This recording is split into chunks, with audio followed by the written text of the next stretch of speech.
Well, thank you very much. It's such a great pleasure to see Ambassador. There are reasons why those previous negotiations failed, but I think there are reasons why these negotiations have a real chance. And one of the reasons why these negotiations have a real chance is they are truly multilateral in character, which is to say, the problem of nuclear weapons in North Korea is indeed a U.S. problem, but it is also a Republic of Korea problem, it is a Japan problem, it is a China problem, it is a Russia problem. It's truly a six-party problem. And by the September agreement, that if they are implemented, would be a real change. I would say the biggest problem is for North Korea. If you look at North Korea's top 100 problems that they face, whether it's healthcare, schools, roads, you name it, 100 is a modest number compared to the serious problems that very small state faces, you will see that nuclear weapons can do absolutely nothing to solve any of those problems.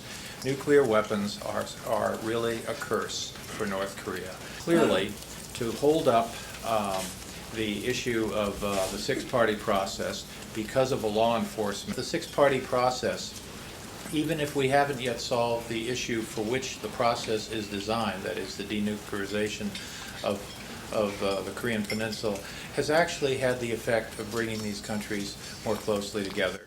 Military participant to the six-party process, they agreed to the September statement, and I think it's up to them to follow up. And if they follow up, the United States is working with China on a very real problem.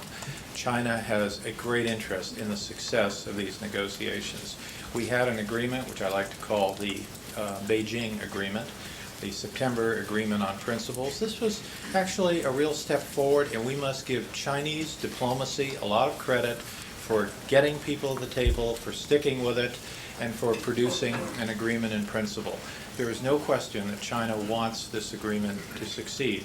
Asia, the issues of accounts that, in our view, have been Perhaps I'm overdoing the point, but I want to be very clear. This is not a part of the six-party process. This is a law enforcement matter. And the Macau authorities, and certainly Banco Delta Asia, they know what they need to do to clean up this situation. This issue is not in the DPRK's interest.